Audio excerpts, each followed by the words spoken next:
মেকলিগঞ্জ সদর হাসপাতালে বহুল প্রত্যাশিত ব্লাড ব্যাংকের শিলান্যাস করা হলো। সোমবার এই মহতী কর্মযজ্ঞের সূচনা করেন মেকলিগঞ্জ বিধানসভার বিধায়ক দধিরাম রায়।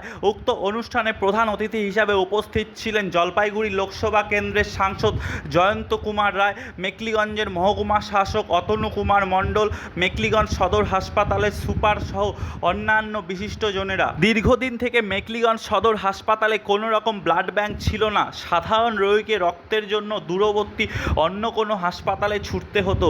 এছাড়াও প্রসূতি মা, দুর্ঘটনাগ্রস্ত আপৎকালীন রোগী সহ নানান অস্ত্রোপচারের জন্য অপেক্ষা করতে হতো। এক্ষেত্রে বহু ক্ষেত্রে রোগীর প্রাণ ঝুঁকিও বেড়ে যেত, যার দরুন নানান জটিলতা তৈরি হয়েছিল পরিষেবা দেবার ক্ষেত্রে। মেকলিগঞ্জের মতন দূরবর্তী মহকুমায় এই পরিষেবা চালু হওয়ায় একদিকে যেমন উপকৃত হবে মেকলিগঞ্জবাসী, ঠিক তেমনি আপৎকালীন পরিস্থিতিতে অন্য কোনো হাসপাতাল এই হাসপাতালের থেকে রক্তের আদান প্রদান করতে পারবে বলেই মনে করছেন সাধারণেরা।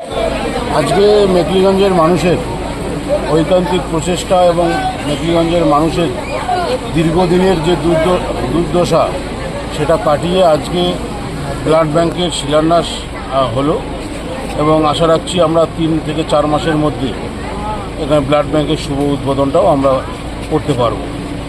তো এটা হলে মেকলিগঞ্জের আপামর জনসাধারণের ব্লাড নিয়ে যে একটা এতদিন ধরে একটা প্রবলেম ছিল সেটার সমাধান হতে চলছে।